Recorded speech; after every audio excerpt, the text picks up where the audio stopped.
chefs and organizations and other businesses so that market coalitions could be made. Another is because we have culinary and horticulture students here from MCC, and we wanted them to also see about the neat connections that farmers can have with local chefs. So we're awfully glad you're here. And one of the reasons we are here is because of a grant that Nebraska Sustainable Ag Society won, which is called TOP, which is the Transition to Organic Partnership Program. And so a lot of our producers tonight are organic, and they're going to talk about how they became organic, what that process was like, and if they're not certified right now, where are they at in that process. So part of it is to learn about how to become certified organic. And right now I'm going to be introducing our MC for the night, whose name is Nancy Williams. And she just got back from running a marathon in the Redwoods. Not that she'd want you to know that, but she's going to come, and we're going to have 3 different meals tonight, or 3 separations of our meals. We'll have an appetizer, and then move on to our main course and finish with dessert. But before Nancy gets here, there's another couple people I'd like to thank, and that is the MCC staff. I see James over there and several others. Here is Nancy Williams, and I'll leave it to her. Thank you. Good evening. I love seeing all your faces. I know some of you, and for those of you who don't know me, I'm looking now in my run of show, and I apologize because I've been running from one place to the other. I did not look at the script again, so it can get cemented in my mind. We are about to engage in the demos. How many of you have had a chance to try out all of the tasting stations already? Awesome. Yay! And did you learn anything interesting about people that are attending here that you didn't know already? Yes, a little quieter, but a little. Okay. So if you haven't spoken with everyone at your table, you'll get a chance to do that while you're here. The whole point of this is for everyone to get to know each other and then establish some relationships so that you can continue to work together and connect each other as we continue to grow our local food system, because that is the thing that is going to help us achieve what we want for ourselves with nutrition, with people having access to it, so that the chefs have what they need to prepare food, and you who are growing the food get a chance to be paid properly for what it takes you to deliver the delicious contents to us. So thank you. Yes. 3 cheers for that. Yes, Chloe. Sign up for the CSAs. There are opening spaces. I'm sure there are a few. I don't know everybody, so forgive me. I will talk about the ones that I do know, and then I'll get to know the rest of you before this is over.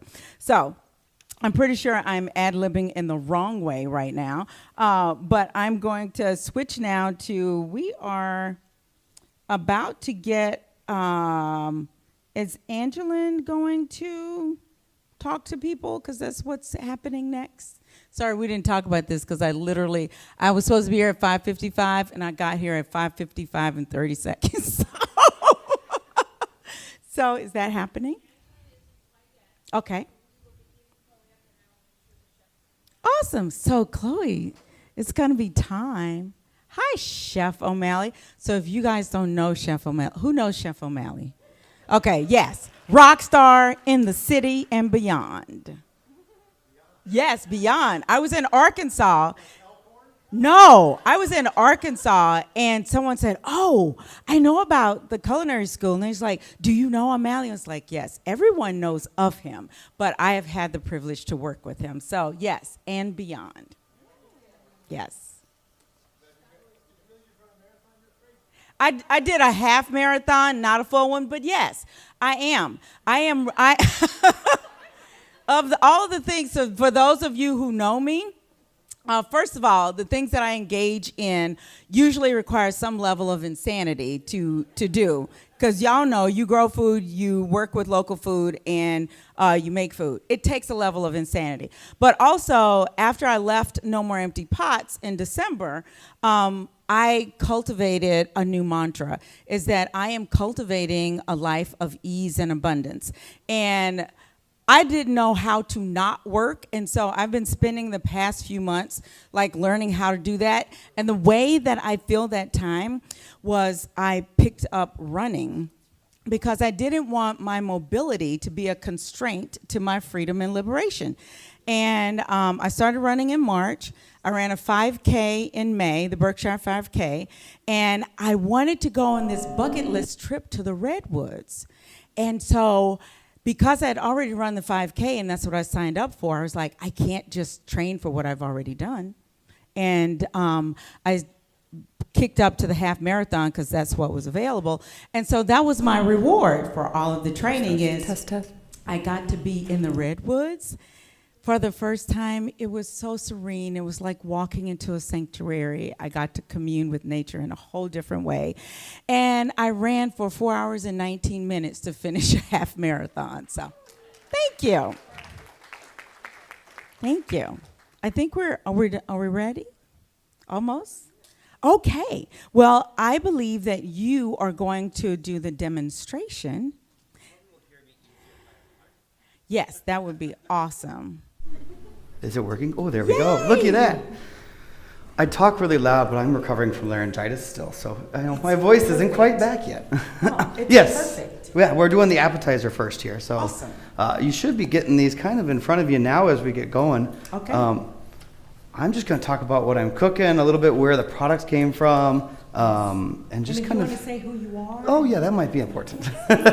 So for those of you that don't know me, I see some familiar faces in the crowd. I'm Casey Craven. I am one of our storeroom coordinators here at the college. I kind of help set a lot of the classes up and help run around and source all these wonderful products that you guys that are our purveyors provide us.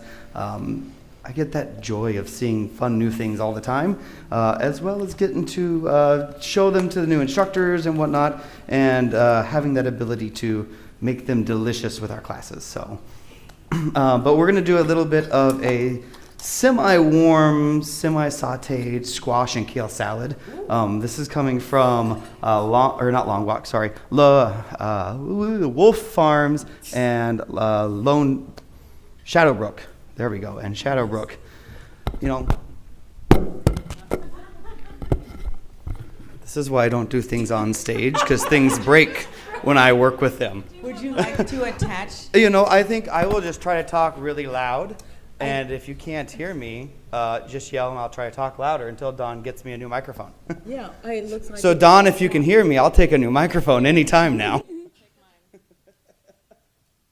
And then we can reassemble for you. See what we can do. You're going to be done with first course before I even start. Yeah, and it may help if you like thread it right under here. Oh, is there a clip? No, there's not. But before you put it in there, that way when your arm look at you. swings- Yes. It's like you've done this before. Just a few times. Yes. There we go. There's an earpiece clip. I think we got that one switched, yeah. Okay, Yeah. we got it good. And now you can put it in. Now you that one. You're not recording, right? Oh, beautiful. Okay, so we're going to make this salad. I'm going to get going here really quick. So these beautiful, this beautiful kale that we got, some black radishes, some wonderful roasted squash. We're going to give all these a saute. We're going to make a quick little emulsion vinaigrette with the squash as well. So we're just going to saute away here. And while I'm waiting for that pan to heat up, I'm going to start my vinaigrette over here.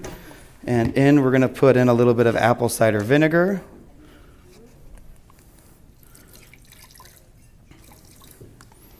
And we're going to add in a little bit of our roasted butternut squash.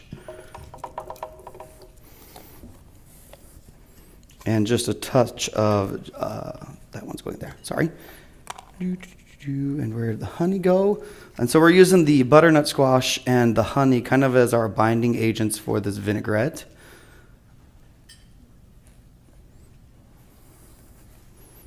And feel free to eat as your plates show up. Do not wait for me to finish to eat. And so here we go. This might get a little loud. Oh, is there power?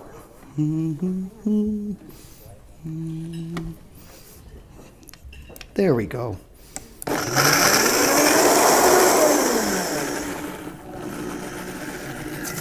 And so, for those of you that have never made a vinaigrette and have the wonderful opportunity for doing it the first time, you never dump everything in at once because you want to take your fat and break it down into smaller globules so it stays emulsified a little longer and a little better. Otherwise, you get the Italian vinaigrette you buy at the grocery store where it separates after a short period of time. So all I'm doing here is just drizzling in some really good olive oil into this guy. And we're doing about 2 parts olive oil to 1 part vinegar. And my pan is nice and heated up here. So I'm going to go in with some of this kale first. And we're just giving this a quick little saute just to kind of take out a little bit of that bitterness that comes from raw kale.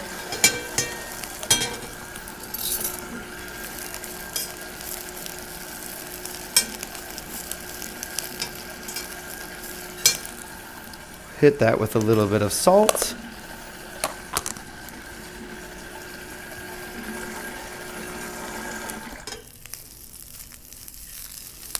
Not looking to cook this and wilting it down. We're just taking the chill off, giving it a little bit of a char to it.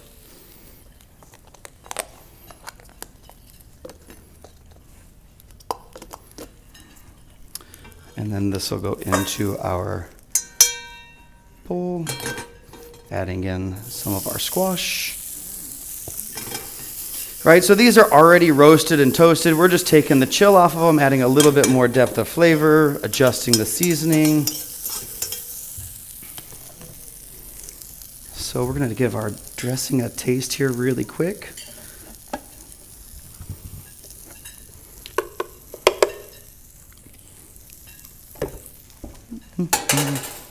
So to our dressing, we're also going to add a little confit garlic and some of the oil from that. A little bit of dried chili powder. Just a little spice, not a lot. This is more of a mild chili powder versus like a spicy, like we think of like red pepper chili powder.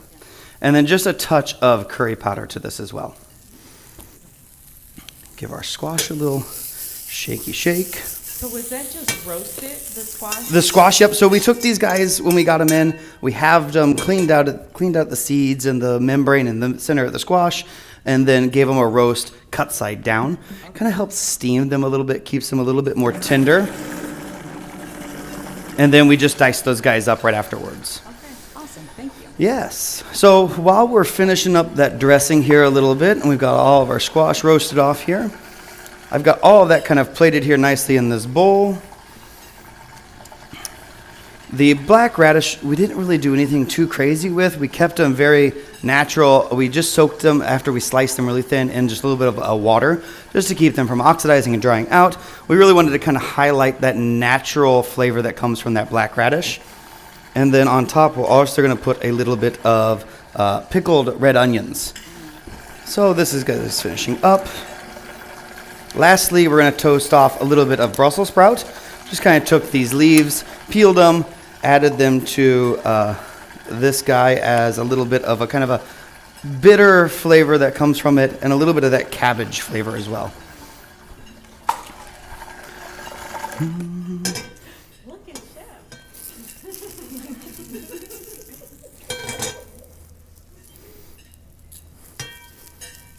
That's for y'all in the back, so y'all can see it better. And we're going to add a little bit of shallot to this as well. Yes, good angle for the camera, too. You can see inside the pan.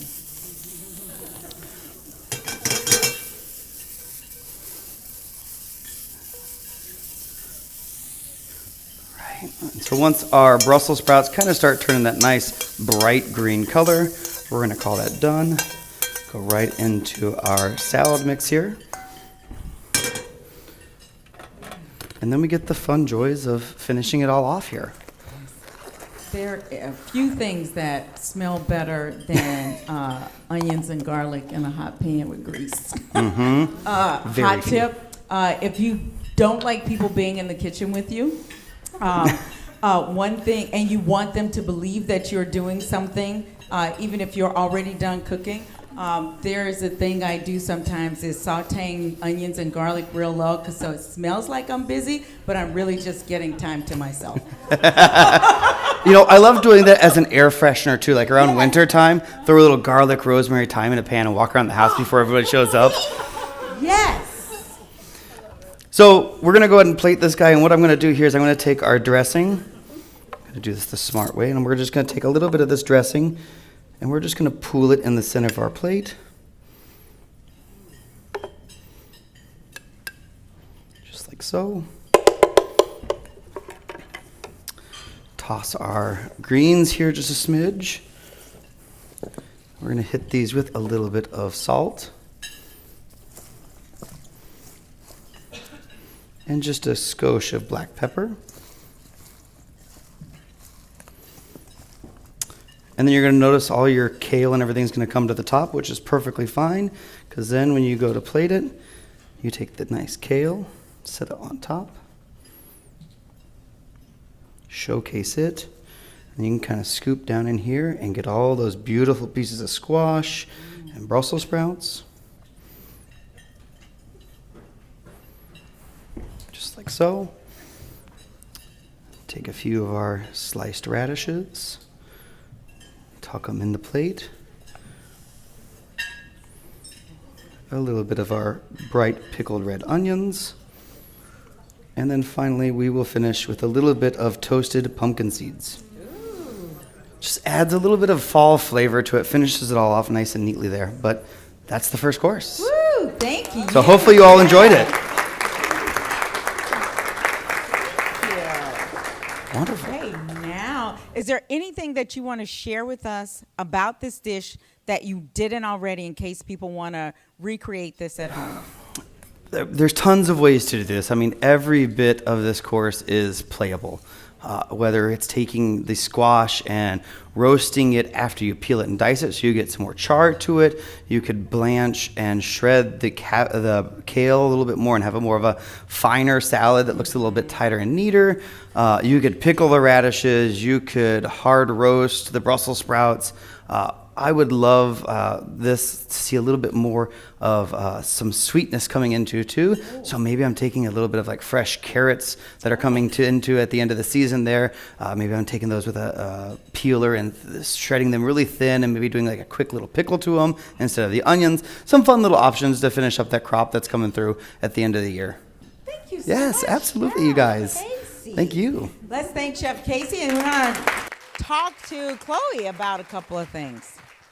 So, Chloe. Hello. Hello. Good to see you. You too. There were some questions that were shared with you earlier. Yes. And there are some questions that I have in addition. Oh. And I'm going to check time, 6:19. Oh, yeah, we have a few minutes. We've got about 10 minutes to go through this, so we got time for questions. Okay. There is a question about when did you start farming? I started my farming career 21 years ago. Get out. I know. As a I child. don't look that old. I know. Yes, I was a child. Yes. Right after I graduated college, Oh my gosh. I found a farm in Colorado to apprentice on so I could learn how to farm. And kind of what drew me there was I read a book about eating locally Yeah. by one of the founders of Slow Food USA. Yes. And in that book, he talked about community-supported agriculture and eating the food that grows naturally in your environment. Yes. And I was like, I don't want to work in an office, so I'm just gonna go work on a farm. Yay. And then I got hooked, Yes. and here I am. Okay. Yeah. And then the here you are. So you went from Colorado. Yes. And you did like a nose wiggle, and you ended up in Nebraska. That's a throwback for those of you who remember Bewitched. I'm kind of old. So, what was this getting from Colorado to Nebraska to the level that you're doing right now? Right. Yeah. So I grew up in Nebraska, so it's not like I'm a foreigner moving to Nebraska. So I do have a place here already. Yes. But when I was growing up, I always said, I'm never going to live in Nebraska. I'm going to move away and I'm never coming back. But here I am. Yes. So worked on a farm in Colorado. We went to California because, like, you know, you always got to go to California for a year to, like, try it out. Yeah. And worked for a farm there, did farmers market, did a little bit of field stuff for them. Then moved back to Colorado because the woman I was working for before was starting her own farm. So I helped her start up her own farm and helped her kind of build that farm for like 3 years. Yes. Then my husband and I started dating, and we wanted to go do something different and learn some new skills. Yes. And he kind of, like, you know, got encouraged to come along in the farming and ranching world. Yes. So we moved to Vermont. Okay. And just, you know, all over. And worked on a farm there that did some draft horse farming, so we learned how to do that. And their whole thing was they had like an artisanal bakery on their farm, and they were trying to grow the wheat with draft horse power and mill the wheat and bake the bread and do like a full circle kind of thing. Sounds so labor intensive. It's very labor intensive. It was very cool, but I was like, yeah, I don't think I want to do that. Yes. But I appreciate what they were trying to do. Yes. And I think there's certainly the culture for that in Vermont. Mm-hmm. People love to see that full circle there. So then we moved back to Colorado for a year and then moved back to Nebraska. Wow. Yes. That's amazing. Yes. And so you came back here, you found some land, and what practices do you use to produce what do you produce? And then what practices do you use to get that final product? Yes. So over the course of the 14 years of our farm, we've done lots of different things, like probably almost everything you could think of. But right now what we do is we grow certified organic salad greens and certified organic microgreens. Yay. Yes. And then we have a lot of pasture on our place and some other pasture ground that we grass finish beef on. And that is not certified organic, but we do 100% grass fed and finished beef. Awesome. Yeah. And so how do people get your stuff? It's very easy. Okay. You can order online. We deliver 52 weeks a year. Dang. Yep. Well, 51 this year because Christmas is on a Wednesday, which is inconvenient for distribution cycles. Yes. So yeah, we sell our own products. Yeah. We have an online store. We have a local food subscription. So we have members. We also have what I'd call like online farm store, people that just occasionally shop. We also work with some schools and restaurants to do wholesale as well. Yeah. But they order it all online, and then we coordinate the distribution of that. So for the subscription in the online farm store, that's just individuals or families that want to order local food. So we sell our own products as well as we aggregate from ranchers, farmers, dairy farmers, cheese makers, bread makers, coffee roasters. You know, Nicole's out here, Niobrara, grain and milling. So what we're trying to do with our local food subscription and our aggregation program is we're trying to basically create locally sourced groceries. So my goal is that people will be able to buy anything mostly that they want in a grocery store that is either from a local farm, a ranch, or a small business. Yes. And for the aggregators and the people who like pull the food together from different places, what's your radius? What's your distance? How far do you go in your aggregation?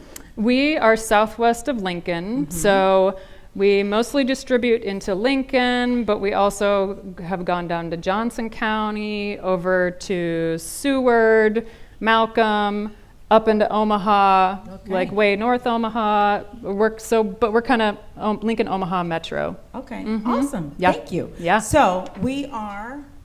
We still have 5 minutes. So there's a question about soil with all of the changes that's been happening with weather, rain, all of this.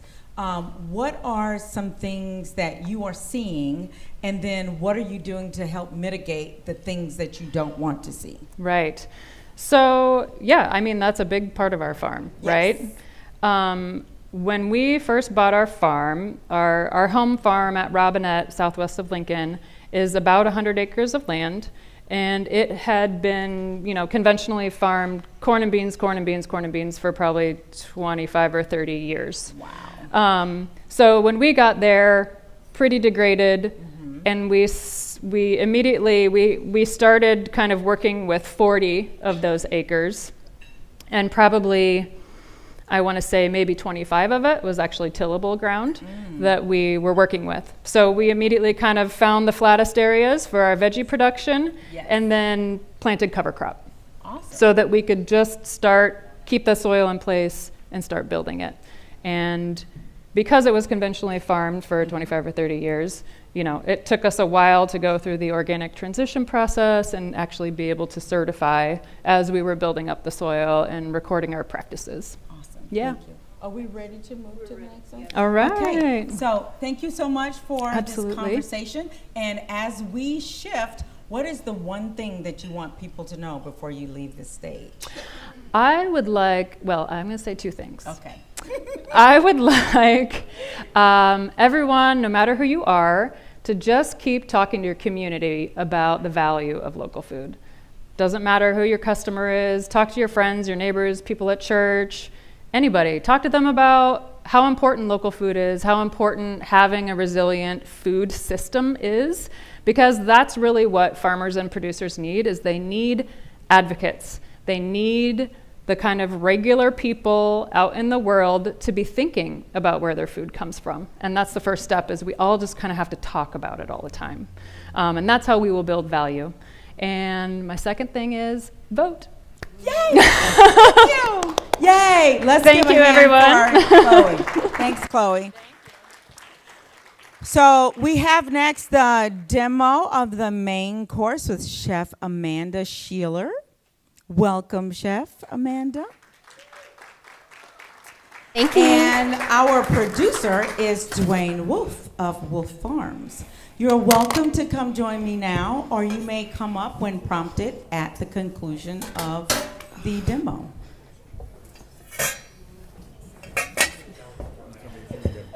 Good. Okay. So whenever you're ready, Chef. We're take it ready to away. go. Okay. So this evening, the dish we're going to be preparing with both the cabbage from the Wolf Family Farms and then also some chicken from Plum Creek Farms is a pozole verde. Essentially, this is going to be broken out into a few pieces. We have some pre-prepared chicken stock that we've made that we're going to blend with a tomatillo and pepper and onion mix, and then we'll add some spices and other seasonings to it to make a paste that we'll then add to the chicken stock. From there, we'll finish the pozole with the chicken and some hominy as well. So while we get everything else going, I'm going to heat up some chicken stock here in our pot.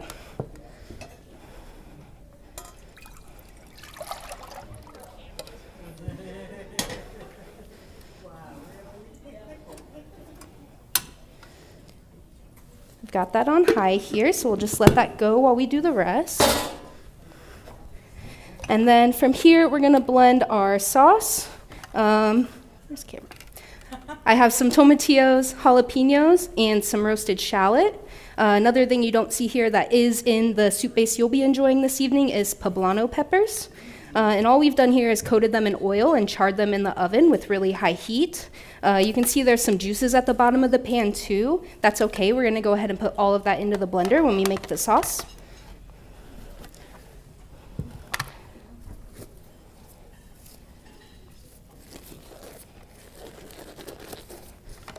So we'll put all of these in here.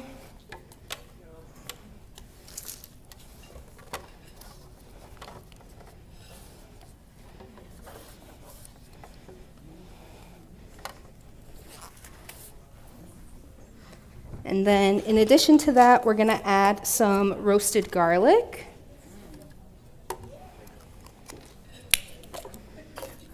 A little bit of fresh oregano or dried oregano. Sesame seed. This is not toasted, but you certainly could if you wanted a little extra depth of flavor.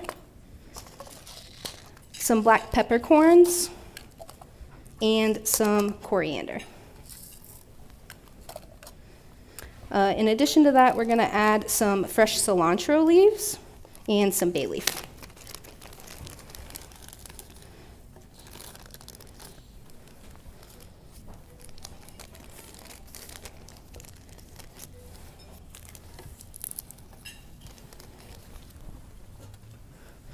Okay, just to get this going, I am going to add a little bit of the chicken stock to it.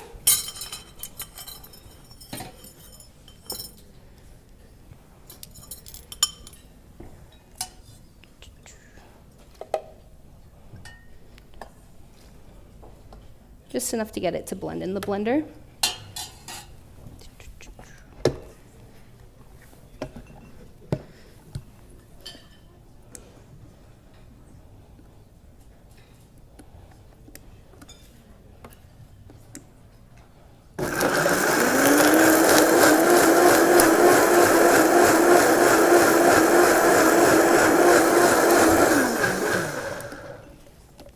Okay. So now we have kind of like our finished tomatillo, pepper, onion paste here, and we can taste it. And we're gonna add a little bit of salt and pepper to this as well. We'll also taste again at the end and season our finished pozole.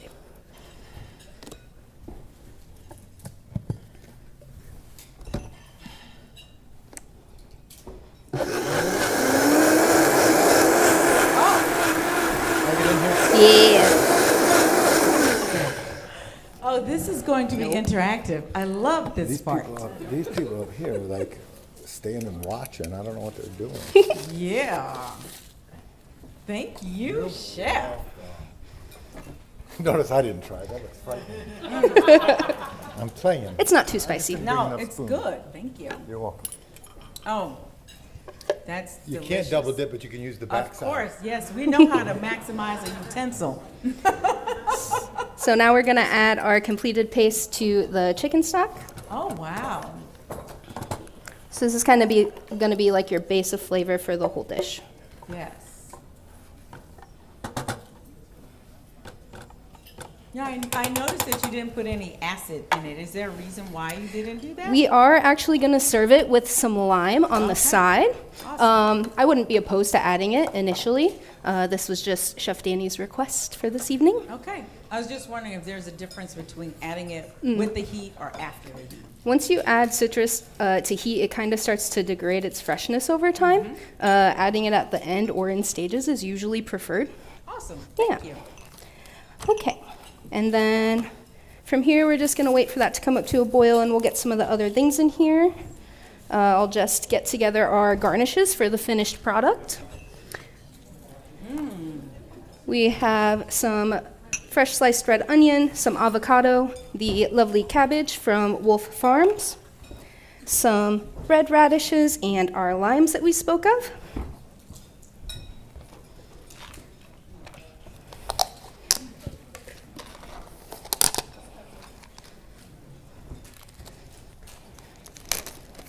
Oh, y'all digging in. I hear the crispiness of those tortillas. I wonder, is there a place that has all the food congregating for when I sit down? Make sure you do save some tostada for your pozole because it'll be a nice addition when the time comes.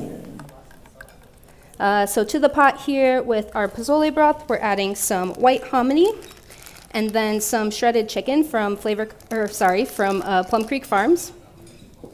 You could certainly do this with like a rotisserie chicken or any sort of like leftovers you might have laying around from a previous meal.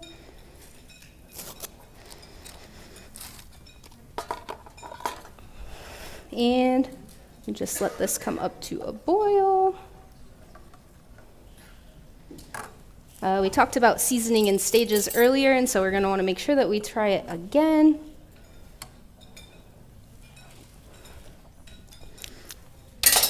I think it needs a little more salt. Okay. Now, could we do this with any type of leftover animal protein or plant-based protein? You certainly could omit the meat, Okay. bulk up the hominy if you were going just for like a vegetarian or a vegan option. Traditionally, pozole is served with either pork or chicken, Yep. and occasionally beef. Okay. So those would be my recommendations there.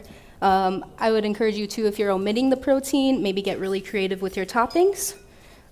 We have these ones here, but you could certainly add a variety of different vegetables or multiple kinds of cabbage. If you wanted red cabbage, that would also be really good in this. Awesome. You can kind of shake it up however you want in that regard. Okay. Awesome. Yeah, Thank you. of course. While this is getting warm, did you guys want to run through your questions prior to plating?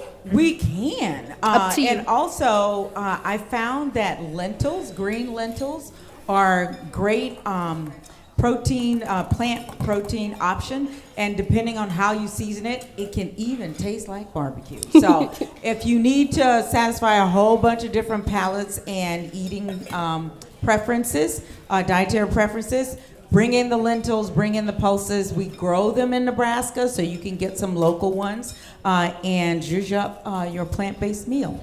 So, thank you, Chef. Of course. Dwayne, thanks for joining us. Is your mic on now? Okay, let's see. Do I need to turn it on? You probably should have checked this, right? There's no light. There's a little switch right there. Right Look there. at that. Now there's a light. Yes. We got light. Thank Okay. you. Awesome. So I'm going to ask some of the similar questions with you just so people get to know you if they don't know you already. Like, how did you get into this and when did you get started? I'm a lifelong farmer. Actually born on the farm in, I guess, 1949, and I probably started gardening with my mother in about 1955. Wow. 6 years old. I remember being out in the garden with her, and she was telling me all the things we need to do to have a decent crop, and all involved work, it seemed like. But, so anyways, I always had the ability to work hard. Doctor told me that not too long ago I wore out most of my shoulder and knee joints from hard work, but I still got all my parts. It just Yay for all the parts. they just don't work as nice as they used to. Yes. I got to explain something too. When I walked in here, Angela or Audrey said I'm the main speaker. I was wondering why my son backed out and said, "Dad, you want to go to this?" Nobody told me I was going to be up here on stage. Oh, So, surprise! Thank you. But anyways, I'll try and ramble through it. I started farming in probably FFA in high school, FFA projects, 4-H projects. Yes. Went to college, Wayne State, ended up getting a degree in biology. Thought I might go into wildlife management, but at that time there was no market opening, so I started working for my older brothers who were already farming. They all farmed conventionally. I got to experience my first chemicals in those days, putting on really bad chemicals on the crops like heptachlor. And I remember seeing dead birds laying in the field shortly after we applied it, because it was a small purple nugget that looked like a weed seed, and the birds would eat it, and they'd literally die in 15 minutes or so. And after 3 days of doing that, I realized I was getting affected by it. Nerves, constipation, not able to sleep at night, and I finished my job for them, but I said I'm never going to use it again, and I never did. We joined in the late 70s. Me and my wife lived out in California for about 2.5 years. And my dad called me up one day and said if you wanted to farm, my grandmother's farm was available. And it was actually a homestead farm. Her forefathers homesteaded it, and it's been in our family now over 150 years. So we're proud of that. And I started with chemical farming, but I always used the least amount of herbicide I possibly could. and had some success. But back in the 80s, when the farm situation really got tough, a lot of farmers went under. My dad helped me keep going. And then we got into the 90s and things got better, but everybody's getting bigger. And you had to buy a lot bigger equipment if you wanted to continue. And I got interested in organics. Wasn't until 2009 we got our first field certified to be organic. We switched over by planting it to alfalfa and leaving it chemically free for 3 years. And it took us about 4 more years to get the whole farm switched over. We farm about 200 acres. We still raise the conventional crops like corn, wheat, or corn and soybeans, alfalfa. But then we have about 30 acres of organic vegetables. And I noticed one thing, a lot of people, when we sell at the farmers markets, they walk by our stands knowing it says organic. That's too high price. What? Yeah, that's what they think, you know, and they'll go down to someplace else. And I feel that organics, we deserve a little bit of a premium price. Absolutely, you do. But we don't want to price it so high that we inhibit some young families from buying it. Yes. I always like to, if I see a mother with 2 or 3 kids, I like to throw something extra in the bag for them, just to lower the price a little bit. And it's good to know you're giving them something good to eat to begin with. Absolutely. So, but as far as the farm is concerned, my son now, Jay, is taking it over. He got a horticultural degree from the University of Nebraska. He started farming about 6 years ago, and I'm slowly working my way out of it. Yay! But I still love the farmers markets, and I still have my specialty items I like to grow.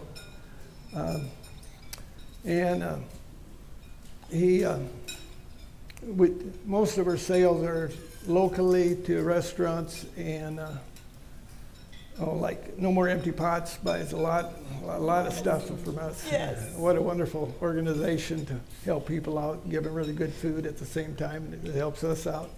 Yay. And then we also sell a lot to Hy-Vee stores. Yes. And they buy a lot of our, and there's other restaurants and other small store, or like Open Harvest, and some of those stores really help us out.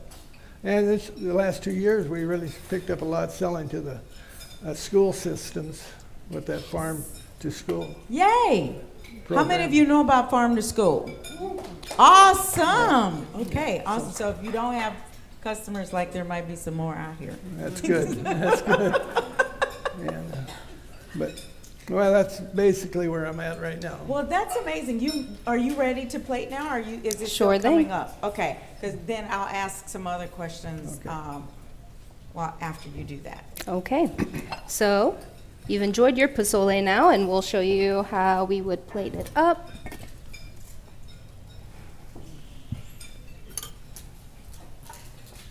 We have our finished product here. The chicken's been heated through, and the white hominy as well. So we'll get this in the bowl first.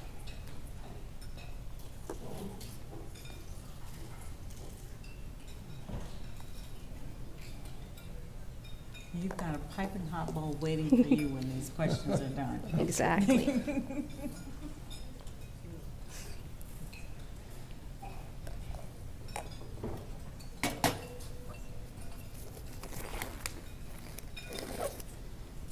And then to finish it, we will use our lovely cabbage. Awesome.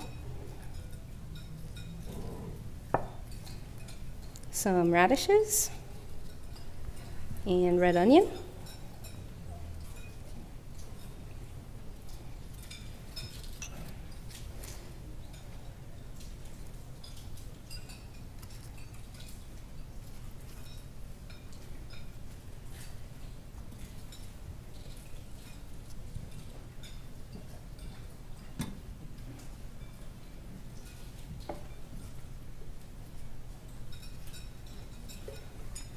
And our avocado.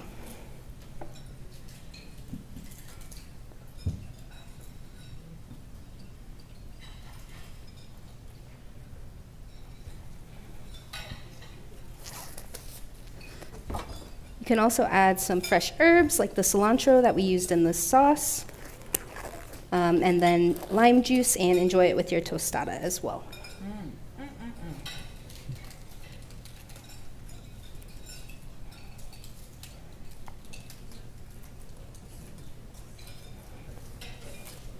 So this is a multi-sensory experience because you can smell it, you can taste it, you can feel the crunch. And I love multi-sensory experiences because you remember what happened. And that is all. Awesome. Thank you, Chef. Thank you. So as you continue, I'm going to ask a couple more questions. I'm trying to make sure that I am on time with things. But Dwayne, you mentioned you have some specialty crops. So would you share what those specialty crops are? Oh, I'd say Brussels sprouts is one of our biggest sellers right now. Norfolk was an area always known for growing watermelons. And we grow a seedless watermelon, a Moon and Stars variety that's really, really good. Also grow kale, I guess would probably be one of the more unusual ones. We sell a lot of kale. Awesome. So. Okay. So do you mentioned you sell farm to school, you go to farmers markets, and you sell in some grocery stores. Are there other ways for people, and you sell through No More Empty Pots, are there other ways that people can get access to your food that you didn't mention already? Yeah, we have a website which you can get, and I think it's right on my shirt somewhere. Yes, well, maybe on the back side. Yeah, it's on the back. Okay. Wolf Farms Produce. You want to spin around so they can see your shirt real quick, so because they good with this camera. There it is. wolfsproduce.com. Okay. I think I read it right. wolffarmsproduce.com. Yeah, I have some cards. I could hand out 2 business cards. Awesome. Thank you. So for all of you who are not purchasing from Wolf Farms right now and want Moon and Stars watermelon, because not everybody grows those, and some beautiful kale and Brussels sprouts and the other things that they have available too, make sure you talk to Dwayne. We actually grow about everything you can grow in Nebraska. Get out. So name some of those things, because we don't all know what grows in Nebraska. The only thing we don't grow right now is Brussels sprouts. Not Brussels sprouts, rutabagas. I think we're okay with that. Okay. But no, they're not a big seller, I can tell you that. Yeah. Right? And the what's the ceramic or the bulb plant and celery? Kohlrabi? No. The celeriac? Celeriac. Oh my gosh. Okay. That's one item we get asked for. We grew it 2 years in a row and never sold enough of it to even pay for the seed. Oh my gosh. Well, track that person down and say, hey. but otherwise, we got a list too of what's available at every month of the year out there, so we'd be glad to hand that out if you're interested in it. That's awesome. So before you leave the stage, unless there are questions from the audience, I don't know if we're ready for the next person. Last time I talked too long. Oh, I'm good. Yay. Thanks, Chef. What is the one thing that you want people to know that you haven't said already before you leave the stage?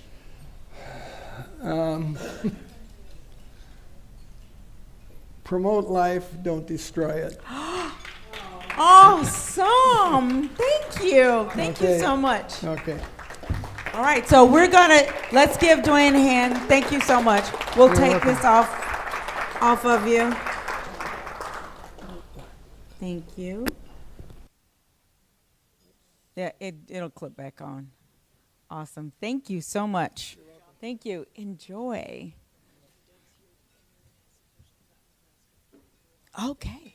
Okay, thank you very much.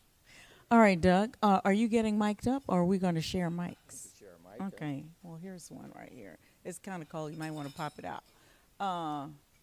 Does it come out? There you go. Just yank it. There you go. And then we have to press this little button. There we go. I think we're good.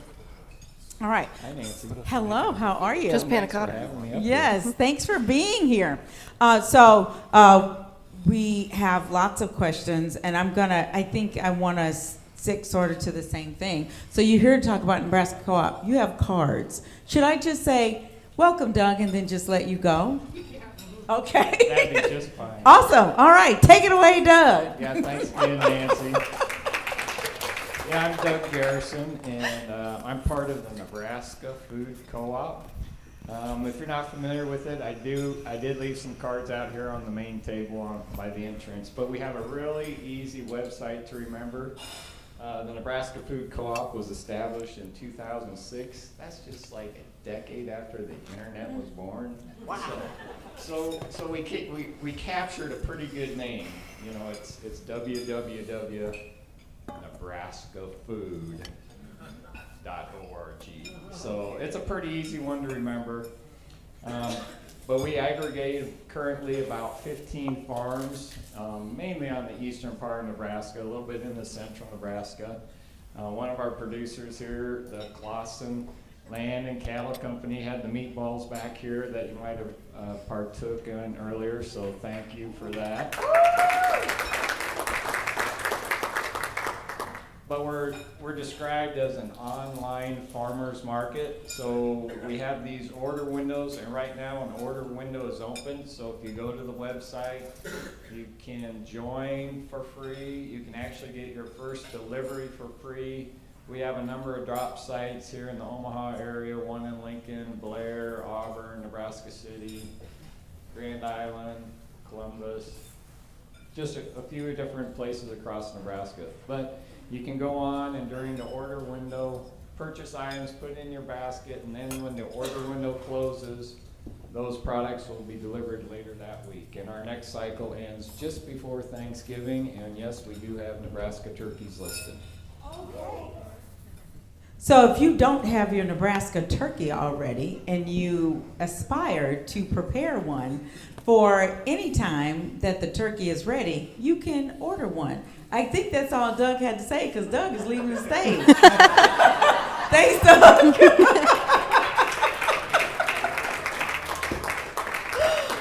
Okay, and so are we ready, Chef? I think we're ready for dessert. Okay. Can you guys hear me on the microphone? Because it doesn't sound like it's working. I've got to turn it on here. Oh, it's on. Oh yeah, it is on. There's a little button. There's a green light. So. Can everyone hear me like this if I just talk loud enough? Okay, that's maybe the microphone. How is everyone? How you guys doing? I think the mic is on now. I think it works now. That's really great. It's good to be on mic. Really excited about it. Look like Taylor Swift. How was dinner? You guys enjoy everything tonight? Amazing, amazing, amazing. And now we're ready for the best part, which is dessert. So this is really exciting. Yes. So tonight for you, we have a dish called panna cotta. Panna cotta is an Italian dish. It comes from the Piedmont region of Italy, and it literally translates to cooked cream. So it's a really easy dessert, and you could probably really impress a lot of people with just a few ingredients that are probably in your cupboard. So we are going to start off with just heavy cream in a sauce pot.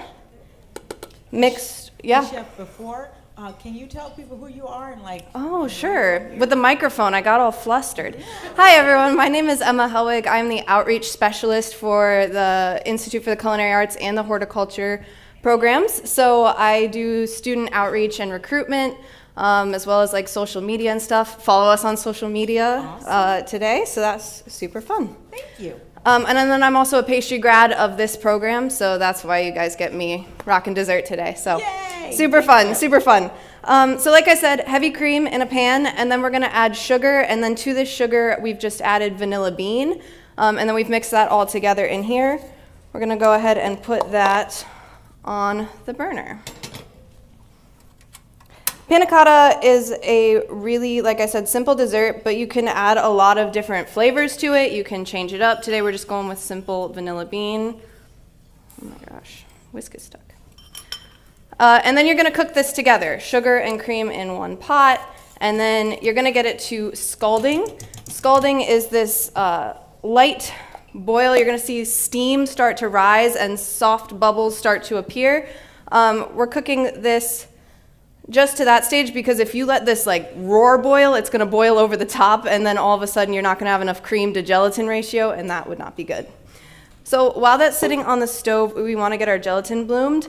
So for you guys today, we're doing a corn panna cotta. Like I said, you can do a bunch of different types of flavors, but today we've juiced corn on the cob. We're just going to put that in a bowl with the gelatin. And this is going to activate the proteins in the gelatin to bloom. Gelatin is a collagen protein that once added to liquid, it creates those binds and becomes set up. I love a dessert that only has 5 ingredients. Like I said, you guys can really impress people with that. So you said you juice the corn? Yeah. So juice the corn. did you like put it in a juicer and then just discarded the pulp and then just use the juice part? So we did a couple things. Actually, it was kind of more of a process than you would think with just corn on the cob. That's but why I asked. Has anyone here ever like preserved corn? Like my family for the holidays takes all of the corn and then shucks it. Yes. So we shucked it all and then we got it off the cobs, just right off to the center, and then we took those cobs and we run all of the juice out of them and milk out of them. And then we strained that to see how much liquid we could get out without blitzing the corn. And then we put the corn in a food processor or a blender, blended that down, and then squeezed all the juices out of that. Aha. Yes. Thank you very so it's much. like really bright yellow, which actually kind of, there I am on camera. Yes. Yeah, right? Nice bright yellow.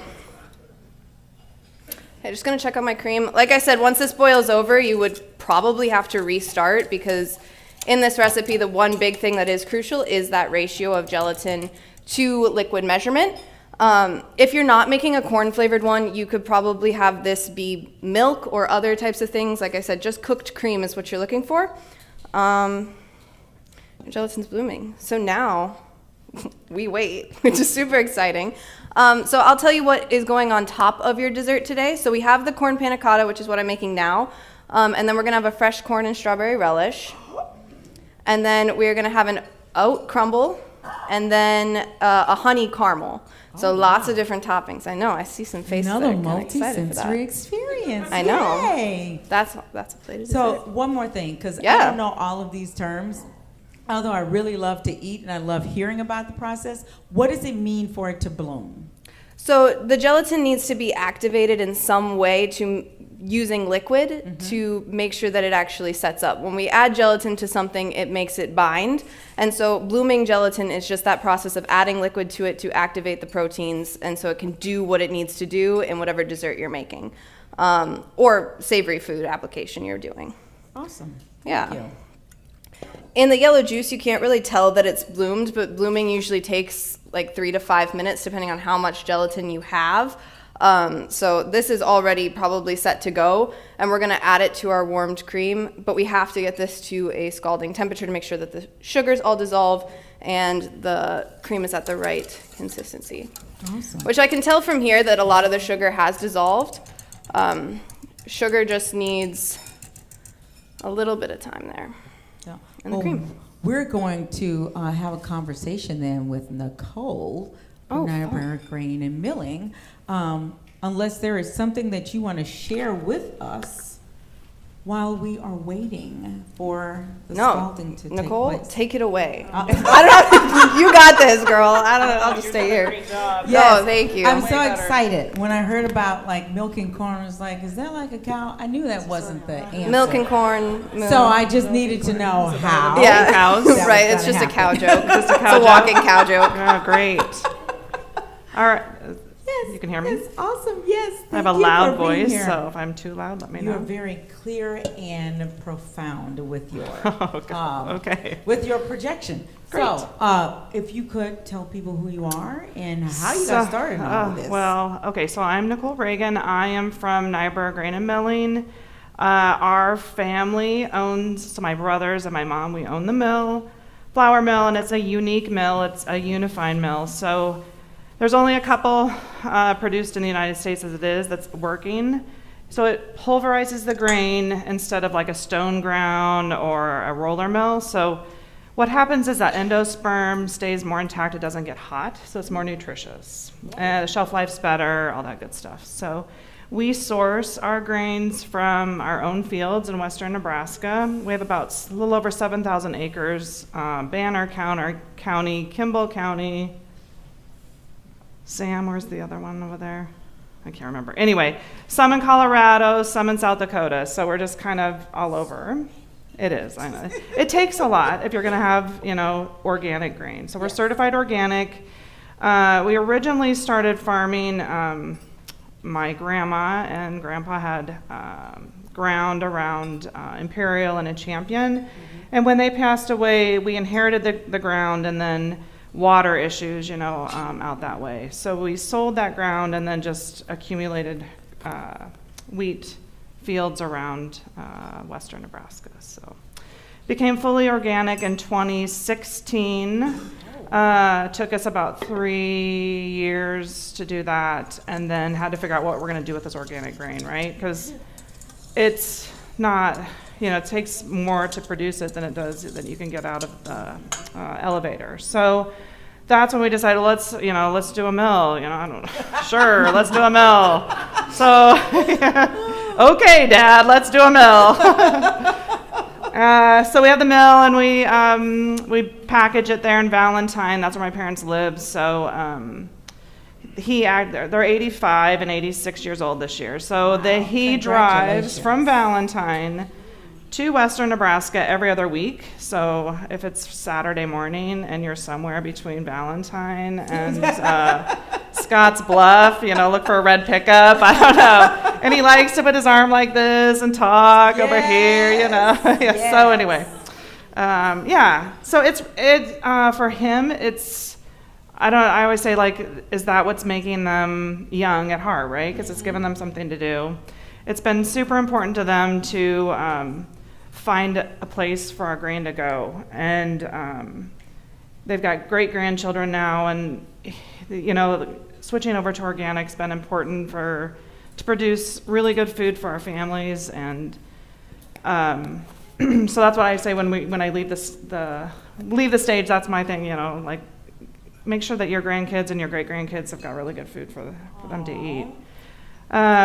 So some other things. What were some of the questions? I can't remember. Because there are other folks who talking about your farming practices. What changes have you seen from? Okay, I'm not the farmer, as you can tell. I'm the nurse, actually. But that's awesome. You can talk about that perspective as well. Yeah, so I'm full-time nurse, so I do this side gig. I call it a side gig, I'm social media. I go out to Robinette Farms and pitch our farm and our products, and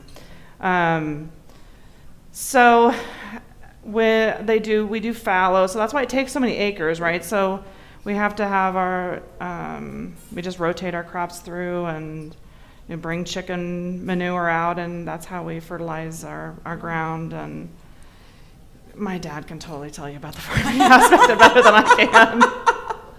Well, it's enough for people to look up. If you don't know what fallow means, then you can look that up and learn some more. You can learn about chicken manure and what does it provide. Is it time, Chef? Do we need to pause? Oh, it is time, but we don't. Perfect. No, we don't have to pause. We don't have to pause. So my indicator here that I'm good to go again are those small bubbles, and then I also saw steam rise up there. So I'm just going to take it off the heat just to let it cool down a little bit. I'm not going to add in my gelatin right away, but you can see that steam coming right off the pan there. Oh, who put that there? Ta-da! Look at that, steam. Now it's steaming. And then we'll add this in. So the other thing we need to do for our gelatin is you don't want clumps in there. Once it blooms, it becomes congealed. And so we need to make sure that we go ahead and reheat it. We actually used some of your flour in the crumble today, so that's super fun as well. Yay. Yeah, we got to experience that. Let's put our dishes over here. All right, so I'm just gonna mix that in. And it should be hot enough because of where we got it to that the gelatin doesn't need a lot to dissolve. It should just go right in the heat. Then I do have a vanilla bean still in there, so now I'm gonna attempt, oh, where'd she go? Yeah, your picture. My pitcher.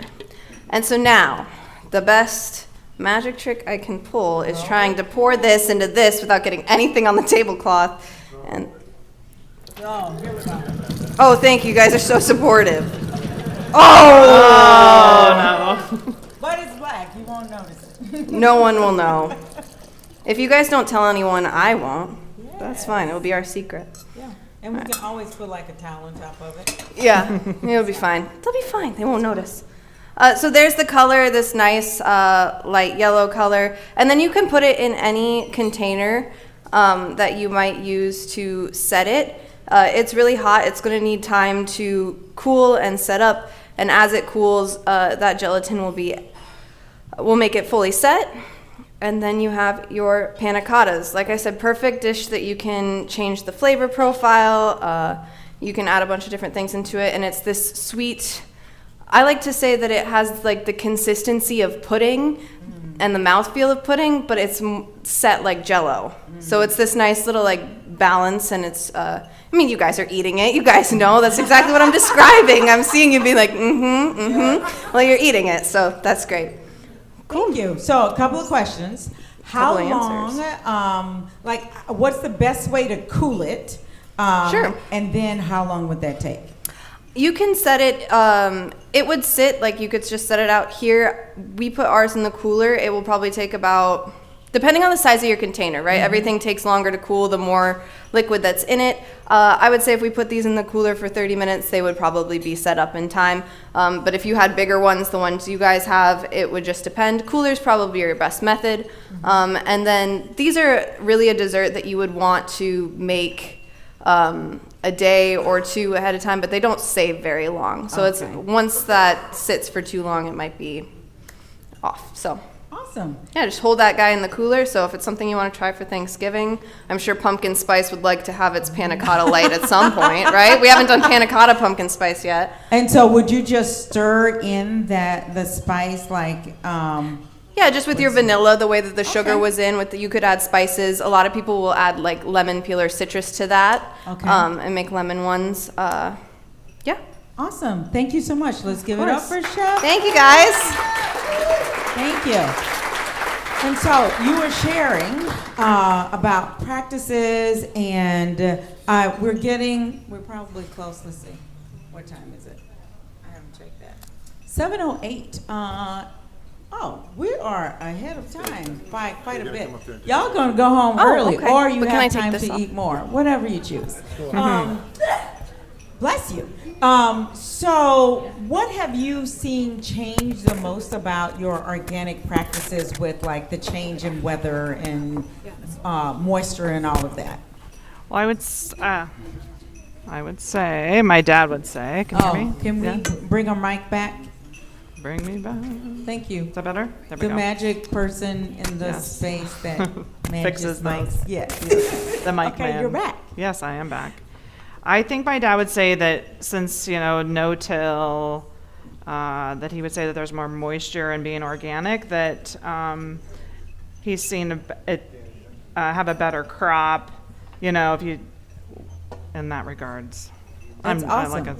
No, that's great, because what you're saying is that with this organic practice, the soil retains moisture better. Correct. So you don't need as much to get an improved crop and more yields. Yes, which is what we really need out there, because there is no irrigation out there. It's all dry farming. So yeah. And so this could also be, with that cultural practice, a way to reduce your input costs. And on the other side, if your prices stay the same, or perhaps you're getting a little more because it's organic, per Dwayne, then your profitability goes up. Yeah. And everybody gets what they need. Yes, including you getting more money. That's awesome. Yeah. So is there anything that you'd like to share that you haven't said already? I'd say that I've encountered more people that I didn't realize in the last year, because we've been selling our flour for about a year, and I've learned, obviously a ton more about flour than I ever knew, and even organic crops, and But I've encountered so many people that say that they're gluten intolerant, right? And then I've heard the people that have said, I've gone off all gluten and then went back to organic and then have now started using, eating our heritage grains, which our turkey red is a heritage grain. So it is gluten friendly. And I think the more we can provide our families and our children with organic crops and will improve our gut health, right? So I do think that, and I didn't ever think about that because I don't have any, my kids aren't, have issues with gluten. I don't, so, and I don't have a lot of friends that have gluten issues. So I do wonder, between the chemicals and all the stuff that we've been putting in our bodies, and how much it's really destroyed our gut. It's just crazy. So, And as a nurse, you know about the importance of for gut sure. health. So it's one of those big things. Yeah. So where can people, how do they procure your product? Well, we have a website. Okay. Robinette's has our flour. Yes. Here in Omaha, Made in Omaha has some of our product. Our whole wheat, and Hy-Vee in Grand Island, Red Clover Market in Lincoln. There's some other in western Nebraska, like obviously in Valentine, Ainsworth. Call me. I've got some cards. I do deliveries. I mean, I'll show up in my Honda. My brother, he'll show up in his car. So anywhere between here and Valentine, we'll be there. Awesome. Thank you, thank you, thank you. Let's thank Nicole. Thank you. Thank you so much. And I'm curious about this grain because I seem to have developed a sensitivity. Like it makes my joints ache when I eat things that don't agree well. And so I'm curious because I like bread. I'm going to check out your grain to see how. Thank you very much. Okay. It is Angeline. Where are, there she is. Same thing. I'm just going to welcome and then let her go.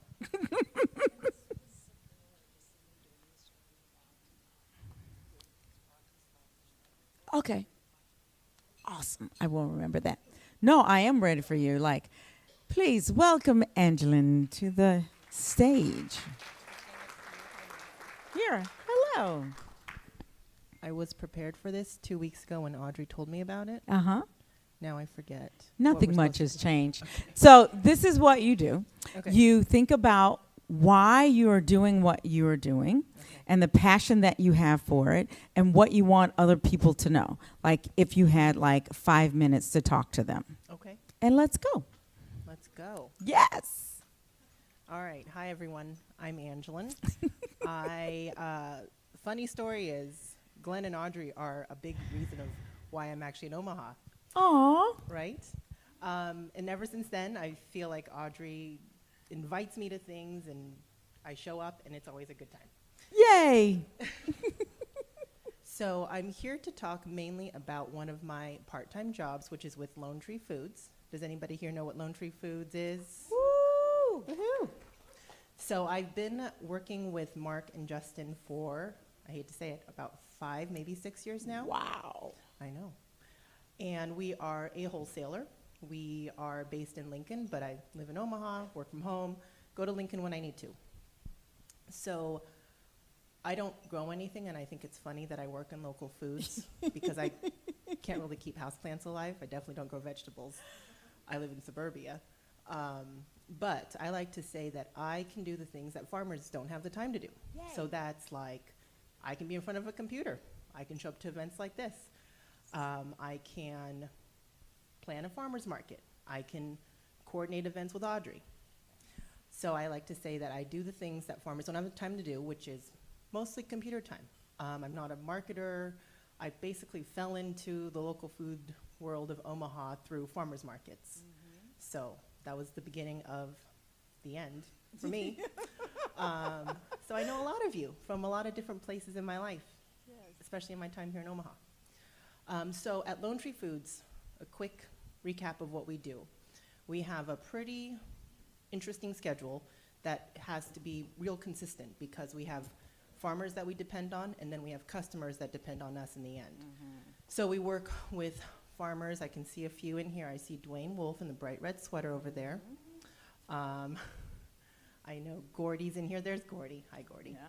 So farmers have to pack and label in a very specific way. So there's food safety issues, there's logistics issues. So when items come to our warehouse by the farmer's delivery or by us showing up in our truck to pick it up, it has to be pretty much ready to go, right? It shows up at our warehouse and then it gets delivered the next day. So some of our customers I know are here. Renee's in here, right there. So I work with Renee because she works at Gretna Schools. And I love to tell the story about Gretna because there's so much talk about farm to school and feeding our kids locally grown foods. And very few school districts can carry it forward. And Renee's school, as far as I know, is one of the best examples. The best example, yes. I think you're right. Yes, yes. In this metro area, The best. yes, you're doing it. You're example for a lot of people. Sorry, I stopped with the commentary. No, thank you. I know, I was like, can I say she's the best? To me, she is. Yeah. But, okay, I can say that. Definitely the best, and their school district is growing, and she says, we have these schools starting up, so we're going to start sending them food. And I have to say a little snippet about what Renee told me, oh gosh, it's been probably last summer.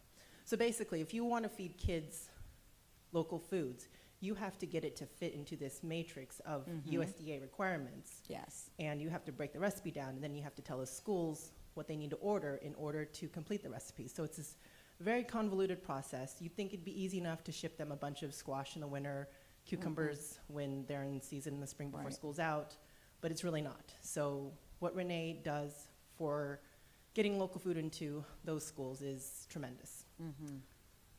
Okay, so that's another part of Lone Tree. What else do we do at Lone Tree? We do deliver to restaurants. I'm kind of out of that loop in a way because, yes, that's right. Oh my goodness, I know. This is how I know I forget things more now. Yeah. So yes, Renee, when she had a restaurant, would also order from us. We work with a couple of real specialty purveyors like Burbox, if you folks know what Burbox is. So they're a producer that we work with and we place an order with every week. One thing about Lone Tree Foods is you can't just show up at our warehouse and expect to buy from our warehouse because, again, we have an order window that is open from a certain time to a certain time, closes down. We get our pick tickets out to our producers, and then it shows up at our warehouse by Wednesday. Everything's rolling out Thursday and Friday. So we're not a Hy-Vee. We're not anything like that. So that does present its difficulties because I do feel like there are consumers out there who would love to purchase from us, and they can't because we just don't have that setup. So when they do ask questions like that, there is a place I send them to, Chloe, Robinette. Yay, So- look at those hands went up. So Chloe does a really cool thing. She does what we do, but to a consumer versus a restaurant or a school. So it's scaled down, but it's also scaled up in a way. So yes. What else That's can I talk awesome. about? Yeah. So what is the thing that you encounter with Lone Tree that you want people to know about that may not be something commonly known? Okay. So I'm from California, and we don't talk about seasonality out there as much. So when you come out to a place like Omaha and your school wants cucumbers in December, what do you say? We ain't got that. Cucumbers, sorry, Renee. So yeah, seasonality is a big thing here. I feel like people don't know a lot of the produce that's grown here because they are used to going to Hy-Vees. And then when the market's shut down, people think that fresh food goes away. Is that true? No. No, I mean, I feel like the market's shut down mid-October, and I mean, there are farmers who have got lots of fresh produce right now. Yes. But people kind of shut down, and they start thinking, oh, there's nothing fresh being grown, and that's not the case at all. Robinette Farms grows microgreens year-round. Yes. Kevin, mushrooms year-round. Yes. I mean, there are local producers that have year-round veg. Gordy had sweet potatoes all the way through winter into spring. And they are so good. So good. Yes. So good. Yeah.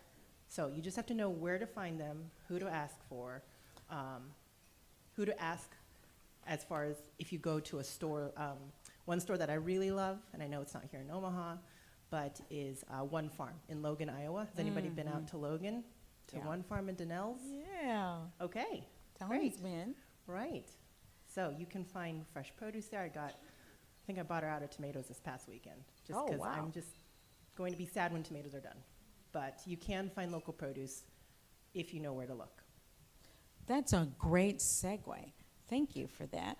Because out on the table, there are several local food guides. So if you don't have Angeline in your contacts list, maybe you can change that. She can share her contact information. But also, there is a guide here for where you can find local food in Nebraska.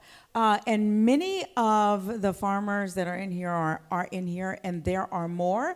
And there's more things that you can learn about, things for education, so you can share this with other people. So if you know people in your life or in your profession who are also interested in local food, you don't have to be their Google search engine. You can give this to them so they can do some work on their own, and then they can also share with other people.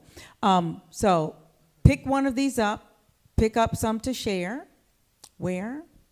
These are outside on the registration table, is that where they are? And has Eastland been introduced? Eastland, right there. Okay, well then you want to come up here because we got time. I think everybody noticed an absence of these guides at the market this summer.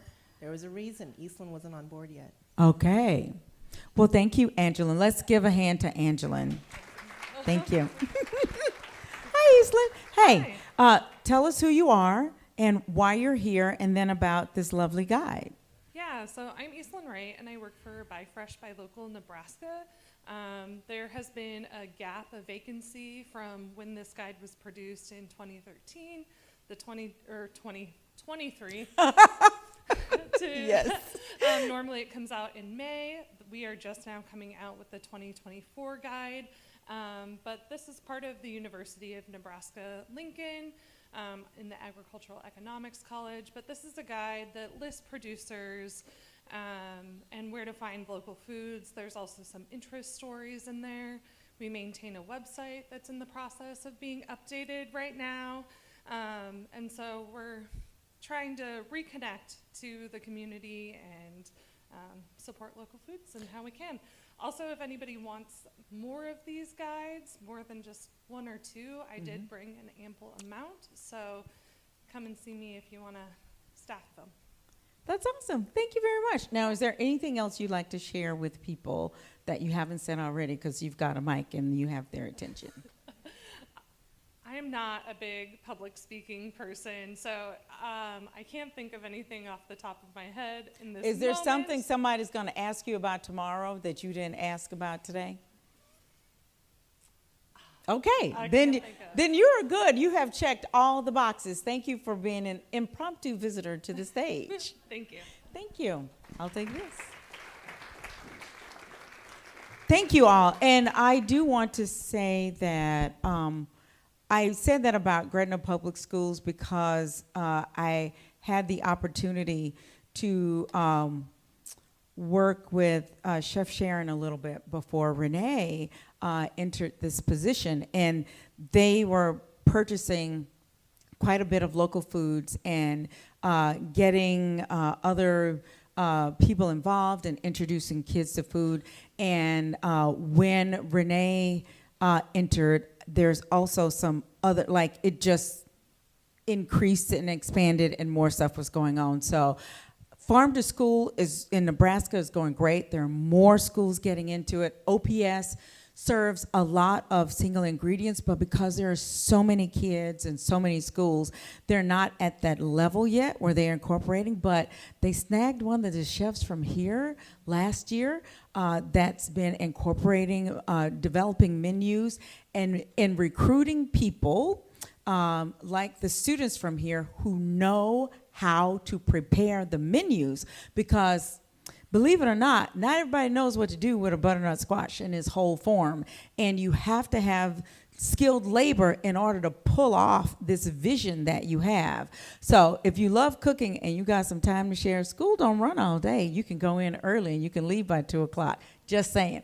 And then if you can get a chance to practice cooking and spend time with friends and get to see the kids' faces when they are trying things for the first time. If you love cooking and watching people respond to what you make, you should definitely go try out cooking at a school, because there are so many little faces and many of them have never seen a whole vegetable before. So you get to teach them and you get to make them happy and their stomachs happy and introduce them and their families to food at the same time. So I didn't plan to do that, but that's a thing, because I love kids being exposed, because when they get exposed to something new, it takes fewer times for them to really determine whether they like a thing or not. So many kids think they don't like kale or Brussels sprouts or broccoli, and they just haven't had it prepared well, even adults. And as you become an adult, if you have had a bad experience, that stuff sticks in there, and you get exposed to this vegetable that you've had before. And the first thing you think is your bad experience that you have. You're not always willing. And I read somewhere, I have to, don't quote me because I have to find the source and cite it, but I think it takes almost 100 times as an adult for you to actually change your palate when you're trying something new. So it's best to get them early. Do you want to come up here now, or should I just keep talking? It's a time. Okay, well, I think I've talked to all of the people that are supposed to come up here, but I have a microphone. I'm supposed to keep y'all engaged. So is there any questions that anybody has, or anything that you'd like to share about what you've experienced so far and that you'd like other people to hear? I can walk and carry your mic. I don't know if they have cameras that follow you like that, so sorry, camera dude, but thank you. And the lovely Deborah Kaplan. Let's thank Deborah for the photos. Thank you. So who wants to share something from tonight? No one itching to say something? About the food, your multi-sensory experiences, things that you wish you had, that you didn't have. What did this meal remind you of? Is there... Yay, okay, so say it in the microphone and then see if any chefs come out. Please share the recipes for the menu. Chef Emily, do you have the recipes to share? Is there a place to get these things? Okay. Well, we'll take whatever you can get. Awesome. Thank you. Perhaps if we get the recipes, they can be shared with Audrey, and she can send them out as part of the post wrap-up thank you, and you get the recipes as a gift. For those of you who want to prepare them yourselves, and those of you who want to give them to others to prepare them for you. It's all good. Awesome. Anyone else has a question, statement, comment? We'll even take concerns at this moment. Not that I can fix anything, but I'm happy to address it. Yes, there's one. Hey.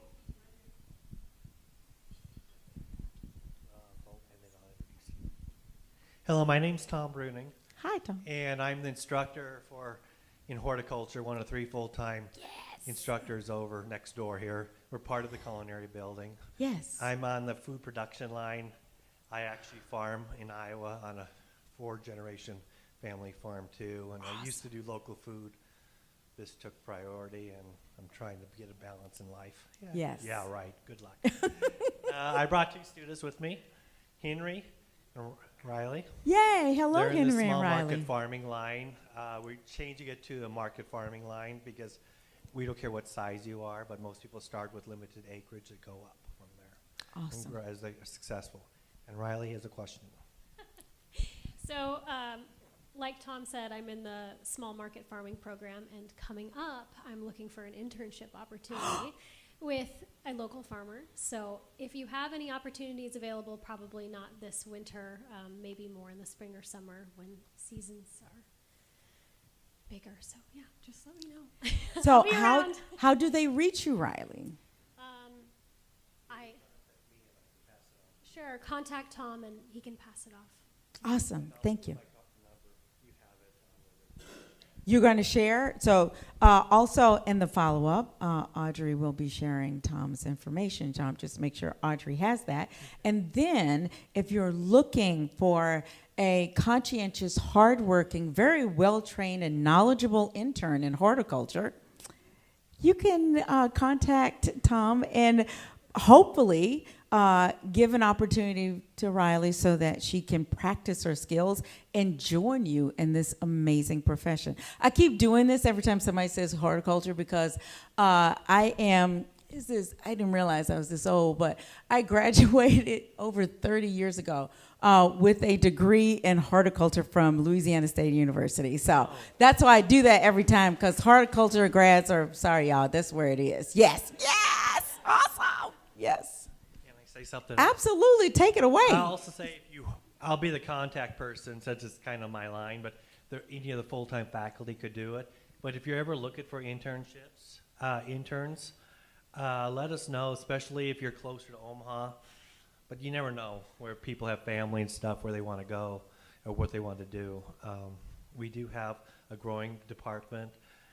We're changing the curriculum to be seasonal, so more like what the culinary has tried to do and stuff, to eat seasonal, and I did it my whole life, and it seems like that's just the normal part of life. But I don't go to grocery stores or try not to, but it does happen. Yes. Thank you for that.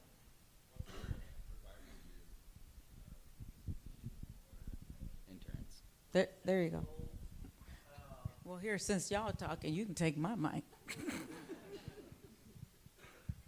Very basic. Basically, we have to work together a program because they do get a grade for it. It's 3 credit hours. They are supposed to work 120 hours.